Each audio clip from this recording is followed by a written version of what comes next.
Nggak usah dilebih-lebihkan lah bahwa haji itu realitanya tidak lebih seperti orang main-main.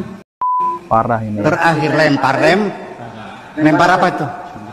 Lempar setan, kena nggak? Bismillahirrahmanirrahim. Assalamualaikum warahmatullahi wabarakatuh. Alhamdulillahirabbil alamin. Assalatu wassalamu ala nabiyyina Muhammadin wa ala alihi wa sahbihi ajma'in. Amma ba'du. Teman-teman yang dimuliakan oleh Allah Subhanahu wa taala, kita bertemu kembali di channel Pencari Ilmu. Jadi di video kali ini saya akan membahas yaitu tentang terkait masalah Buya Syakur. Jadi ada satu buah video di mana video tersebut itu Buya Syakur mengatakan bahwa ibadah haji tradisi jahiliyah. Dan bahkan di dalam video tersebut itu Buya Syakur mengatakan ibadah haji itu kurang lebih realitanya itu seperti main-main, camping-campingan, dan lain-lain. Astagfirullah, ya Allah. Jadi teman-teman ya, apakah ini yang dimaksud seorang Buya yang merendahkan rukun Islam yaitu ibadah haji? Nah oke teman-teman, kita langsung saja mari kita simak video dari Buya Syakur tersebut ya. Oke, mari kita simak. Nah termasuk haji juga sama. Nggak usah dilebih-lebihkan lah bahwa haji itu realitanya tidak lebih seperti orang main-main. Astagfirullah, ya Allah. Benar kan teman-teman? Jadi ibadah haji itu realitanya seperti main-main. Astagfirullah. Parah ya teman-teman ya. Camping-campingan. Camping-campingan. Muter-muter bangunan. Astagfirullah. Muter-muter bangunan. Mondar-mandir bolak-balik. Namanya sa'i. Parah ini. Terakhir lempar apa tuh? Lempar setan, kena nggak? Astagfirullah ya. Ini sudah merendahkan ya. Sudah merendahkan syariat yang dibawa oleh Nabi Shallallahu Alaihi Wasallam. Tapi saya aneh ya teman-teman ya, masih saja orang semacam ini itu dibela mati-matian oleh pengikutnya. Karena apa? Karena mereka ini sudah tertutup hatinya ya. Mereka ini sudah fanatik. Mau salah, mau enggak, tetap mereka ini akan membela Buya Syakur tersebut. Bahkan ya, orang-orang Kristen, orang-orang kafir ya, mereka ini sangat gandrung dengan Buya Syakur ini. Karena apa? Karena Buya Syakur ini tidak lebih itu seperti mereka, suka mengacak-ngacak syariat yang dibawa oleh Nabi Shallallahu Alaihi Wasallam, merendahkan. Ya tidak heran kalau pengikutnya itu orang-orang Kristen juga, orang-orang oten. Mari kita lanjutkan. Kena jidatnya enggak? Itu kan semuanya main-main. Lalu apa artinya? Nah, artinya ibadah haji itu bukan syariat gedebluk dari langit pada Kanjeng Nabi. Tetapi tradisi itu sudah berlaku sebelum Kanjeng Nabi lahir. Nah, ini jadi itu ya, adalah kearifan lokal yang ada di Jazirah Arabia. Yang intinya adalah napaktilas tentang seseorang yang dulu pernah mencari Tuhan, namanya Nabi Ibrahim. Ya, karena Nabi Ibrahim ini adalah panutannya Kanjeng Nabi Muhammad dan diperintahkan fattabi millata Ibrahim Hanifah, kan begitu. Nah teman-teman yang dimuliakan oleh Allah Subhanahu wa taala, jadi inilah ya bentuk ceramah dari Buya Syakur. Apa yang bisa diambil ilmu dari Buya Syakur tersebut ya? Katanya seorang profesor, seorang buya, seorang kiai, namun suka memelintir ayat-ayat Al-Qur'an dan hadis Nabi Shallallahu Alaihi Wasallam. Bahkan ibadah haji ini juga direndahkan oleh Buya Syakur, dibuat main-main, dibuat candaan. Katanya muter-muter bangunan dan katanya lempar jumrah itu seperti lempar setan. Setan dari mana? Kena enggak? Kena jidatnya enggak? Astagfirullah. Nah, teman-teman yang dimuliakan oleh Allah Subhanahu wa taala, jadi saya akan langsung saja ya, saya akan tampilkan bagaimana penjelasan dari Ustadz Dr. Firanda Anirja MA, hafizahullah taala, yaitu tentang terkait masalah asal muasal ibadah haji. Nah, oke teman-teman, kita langsung saja mari kita simak video tersebut ya. Wahai manusia sekalian, sungguhnya Rabb kalian telah membuat sebuah rumah, maka datangilah. Maka Ibnu Katsir menyebutkan riwayat ini bahwa semua orang yang dicatat untuk melaksanakan ibadah haji akan sampai suara Ibrahim kepada mereka. Bahwasanya kalian dipanggil untuk melaksanakan ibadah haji. Makanya ketika jemaah haji datang, mereka syiarnya apa? Labbaik Allahumma labbaik, labbaik la syarika lak labbaik. Katanya Allah, aku penuhi panggilanmu. Karena Ibrahim yang umumkan datang sini sana. Allah suruh umumkan datang kepada rumah Allah. Sehingga seorang yang datang pasti bertalbiyah, labbaik Allahumma labbaik. Ya Allah, aku penuhi panggilanmu dengan penuh semangat. Labbaik artinya memenuhi panggilan dengan semangat, bukan malas-malasan. Iya. Labbaik itu aku memenuhi panggilan engkau dengan semangat. Dengan semangat. Labbaik la syarika lak labbaik. Ya Allah, tidak ada sekutu bagimu. Innal hamda wa ni'mata laka wal mulk la syarika lak. Sungguhnya segala kenikmatan, segala kerajaan, ya, segala pujian hanyalah untukmu, tidak ada sekutu bagimu. Itulah kenapa para jemaah haji, para jemaah umrah disebut dengan tamu-tamu Allah. Tamu-tamu Allah. Kata Nabi SAW, al-hujjaj wal ummar wafdullah da'ahum fa'ajabuh sa'aluhu fa'atahum. Kata Nabi SAW, para jemaah haji, para jemaah umrah adalah tamu-tamu Allah. Allah undang mereka, mereka datang. Mereka minta pada Allah, Allah berikan permintaan mereka. Sering saya sampaikan, maka Anda yang datang ke sana tamu-tamu Allah, beradablah sebagai adab tamu di hadapan tuan rumah. Betul. Niscaya tuan rumah akan memberi hidangan jauh daripada yang Anda inginkan. Ya. Jadi itulah jemaah haji, jemaah umrah, mereka adalah tamu-tamu Allah Subhanahu wa Ta'ala. Tapi ini berkaitan kenapa harus datang ke ini awal muasal, kemudian terjadilah ibadah haji yang kita kenal sekarang. Mulailah ibadah haji dilakukan oleh Ismail, kemudian oleh orang Quraisy. Maka ibadah haji itu dikenal oleh orang-orang Arab jahiliyah sebelum lahir Nabi Muhammad SAW. Iya. Mereka kenal dengan ibadah haji. Hanya haji, saja orang-orang Arab kemudian melakukan bid'ah dan kesyirikan dalam melaksanakan ibadah haji. Di antaranya mereka meletakkan patung-patung yang banyak di sekitar Ka'bah. Ada 360 patung yang ditaruh di sekitar Ka'bah. Ya. Jadi Ka'bah adalah pusat, istilahnya apa ya? Wisata religi yang ingin minta kepada berhala ini ada, berhala ini ada, lengkap. 360 berhala di sekitar Ka'bah. 360 dan itu dihancurkan oleh Nabi ketika Fatu Makkah. Kemudian mereka melakukan bid'ah, di antaranya bid'ah yang mereka lakukan. Mereka kalau tawaf di Ka'bah, mereka tidak mau tawaf dengan baju yang mereka pakai. Karena kalau mereka bilang ini baju saya sudah pakai untuk bermaksiat, tidak pantas saya gunakan untuk tawaf. Terus bagaimana? Saya beli baju baru. Kalau ada baju baru, saya pakai untuk tawaf. Kalau nggak ada kain baru, saya pinjam sama orang Quraisy yang tinggal di Makkah. Kalau tidak dipinjemin, saya tawaf telanjang. Akhirnya banyak di antara mereka tawaf telanjang. Tawaf telanjang kan? Dan tawaf telanjang tersebut adalah sebagai bentuk pengagungan terhadap Allah menurut mereka. Karena tidak pantas mereka bertawaf dengan baju yang penuh maksiat, maka mereka tawaf telanjang. Di antara bid'ah yang mereka lakukan adalah orang-orang Quraisy. Mereka ketika wukuf di Padang Arafah, mereka tidak mau wukuf di Padang Arafah. Mereka maunya wukuf di Muzdalifah. Kenapa? Karena Ka'bah, di sekeliling Ka'bah ada tanah haram. Setelah tanah haram, tanah halal. Di antara tanah halal adalah Padang Arafah. Tanah haram maksudnya tidak boleh berburu, tidak boleh ini, ini tanah haram. Tanah haram Mekah. Setelah tanah haram Mekah ada batas-batasnya adalah tanah halal. Tanah halal boleh berburu dan tidak berlaku aturan-aturan dalam tanah haram. Di antara tanah halal adalah Padang Arafah. Nah, orang-orang Quraisy mengatakan, kami tidak mau, kami ini penghuni kota Mekah. Dan kami tidak mau berhaji di tanah halal. Sehingga mereka ketika tanggal 9 Dzulhijjah mereka wukufnya di Muzdalifah. Jadi bid'ah yang mereka lakukan lagi.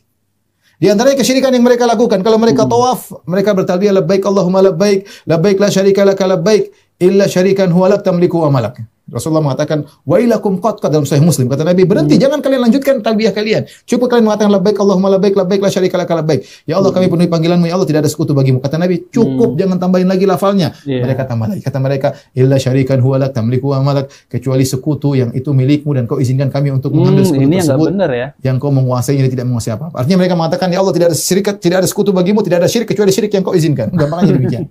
Jadi inilah sehingga ketika Nabi SAW mau berhaji pada tahun 10 Hijriah, Nabi tidak langsung haji. Nabi utus Abu Bakar untuk haji duluan, Abu Bakar dan Ali pada tahun 9 Hijriah. Untuk beri pengumuman, la yahujjul musyrik ba'da am hadza wa la yatufu bil baiti uryan. Setelah tahun ini enggak ada lagi orang musyrik yang boleh berhaji. Dan setelah tahun ini tidak boleh lagi ada orang tawaf telanjang. Oh iya, betul. Kenapa? Karena Rasulullah ingin steril. Ketika tahun 10 Hijriah Nabi berhaji, tidak ada lagi bid'ah, tidak ada syirik-syirik, sehingga Nabi berhaji cuma sekali. Setelah Nabi diangkat menjadi Nabi cuma berhaji sekali, dan itu disebut hajatul wada, haji perpisahan, dan itulah yang diikuti oleh kaum muslimin. Ini sejarah haji. Adapun berkaitan dengan sejarah lempar jamarat, maka telah datang dalam dalam hadis ya. Kata Ibnu Abbas radhiyallahu ta'ala anhuma dari Nabi sallallahu alaihi wasallam, lamma ata Ibrahimu Khalilullah al-manasik. Ketika Ibrahim melewati tempat-tempat manasik haji, yaitu ke Mina, aradallahu syaitan inda jamratil aqabah. Tiba-tiba syaitan menggoda Ibrahim agar tidak melanjutkan ibadahnya. Faramahu, di pertama kali syaitan mengganggu di jamratul aqabah. Jamratul aqabah itu lempar yang kita lempar pada tanggal 10 Dzulhijjah. Maka faramahu bi sab'i hasayatin. Maka Ibrahim pun melemparnya dengan 7 kerikil hatta sakha fil ard, kemudian dia lenyap dalam bumi. Tsumma aradallahu indal jamrati tsaniyah. Nabi Ibrahim jalan lagi untuk melaksanakan manasik, tiba-tiba muncul lagi syaitan di jamrah kedua, menggoda lagi. Entah apa yang disebutkan, dikatakan menggoda Ibrahim. Faramahu bi sab'i hasayatin hatta sakha fil ard. Dia lempar lagi 7 kerikil, akhirnya hilang semua bumi. Tsumma aradallahu indal jamrati tsalitsah. Kemudian datang lagi jamrah yang ketiga. Kemudian Nabi Ibrahim melempar 7 kali lagi sampai pun hilang. Ketika Ibnu Abbas meriwayatkan hadis ini, dia berkata, "Asyaitonu tarjumun wa millata abikum tattabi'un." Ketika kalian melempar jamarat, sungguhnya kalian melempar syaitan sebagaimana Ibrahim melempar syaitan. Dan kalian mengikuti agama ajaran nenek moyang kalian itu Ibrahim alaihissalam. Sehingga ketika orang melempar jamarat, dia hadirkan kisah ini. Bahwasanya betapa sering kita kalah dengan godaan syaitan.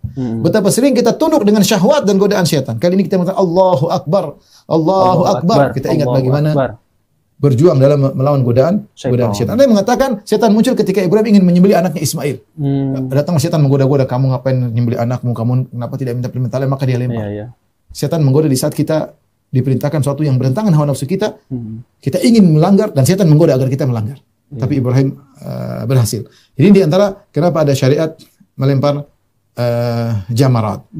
Ikhwan dan akhwat yang dirahmati Allah Subhanahu wa taala, inilah kira-kira sejarah tentang haji, dan haji akan terus berlanjut sampai menjelang hari kiamat. Bahkan setelah Ya'juj dan Ma'juj keluar, akan ada haji. Kata Rasulullah SAW, la yuhajjanna hadzal baitu wa la yu'tamaranna ba'da khurujil Ya'juj wal Ma'juj. Kata Nabi SAW, sungguh Ka'bah akan didatangi, orang tetap berhaji, orang tetap umrah, meskipun sudah keluar Ya'juj dan Ma'juj. Di antara dalil akan hal tersebut, Nabi Isa alaihissalam berhaji. Nah, teman-teman yang dimuliakan oleh Allah Subhanahu wa taala, jadi itulah ya penjelasan yaitu tentang sejarah asal muasal haji, yaitu penjelasan dari Ustadz Dr. Firanda Andirja MA hafizahullah taala. Jadi teman-teman yang dimuliakan oleh Allah Subhanahu wa taala, apa yang dikatakan oleh Kiai Buya Syakur ini adalah perkataan yang sangat keji sekali terhadap syariat yang dibawa oleh Nabi Shallallahu Alaihi Wasallam, yaitu tentang sejarah asal muasal haji. Bagaimana bisa seorang kiai, seorang buya, profesor berkata demikian? Apakah pantas dia ini dikatakan seorang buya? Ibadah haji dibilang tradisinya orang jahiliyah. Dari mana? Ibadah haji itu asal muasalnya itu sudah ada ya. Bahkan Nabi Ibrahim itu sudah melaksanakan ibadah haji, kemudian diikuti Nabi Ismail dan orang-orang Arab. Nah, teman-teman yang dimuliakan Allah Subhanahu wa taala, dan ini adalah termasuk merendahkan rukun Islam, ya, merendahkan rukun Islam tentang haji. Haji ini merupakan adalah rukun Islam. Allah Taala berfirman di dalam Al-Qur'an, mengerjakan haji adalah kewajiban manusia terhadap Allah, yaitu bagi orang yang sanggup mengadakan perjalanan ke Baitullah. Barang siapa mengingkari kewajiban haji, maka sesungguhnya Allah Maha Kaya, tidak memerlukan sesuatu dari semesta alam. Al-Quran Surat Al-Imran ayat 97. Kemudian dari Ibnu Umar radhiyallahu anhuma, Nabi Shallallahu Alaihi Wasallam bersabda, Islam dibangun di atas 5 perkara: bersaksi tidak ada sesembahan yang berhak disembah selain Allah, dan mengaku Muhammad adalah utusannya, mendirikan salat, kemudian menunaikan zakat, berhaji, dan berpuasa di bulan Ramadan. Hadis riwayat Bukhari nomor 8 dan Muslim nomor 16. Kemudian dari Abu Hurairah radhiyallahu anhu, Nabi Shallallahu Alaihi Wasallam bersabda, Rasulullah SAW pernah berkhutbah di tengah-tengah kami. Beliau bersabda, wahai sekalian manusia, Allah telah mewajibkan haji bagi kalian, maka berhajilah. Lantas ada yang bertanya, wahai Rasulullah, apakah setiap tahun kami mesti berhaji? Beliau lantas diam, sampai orang tadi bertanya hingga 3 kali. Kemudian Rasulullah SAW lantas bersabda, seandainya aku mengatakan iya, maka tentu haji akan diwajibkan bagi kalian setiap tahun. Dan belum tentu kalian ini sanggup. Hadis riwayat Muslim nomor 1337. Nah teman-teman, ibadah haji ini adalah termasuk rukun Islam. Maka jangan diremehkan.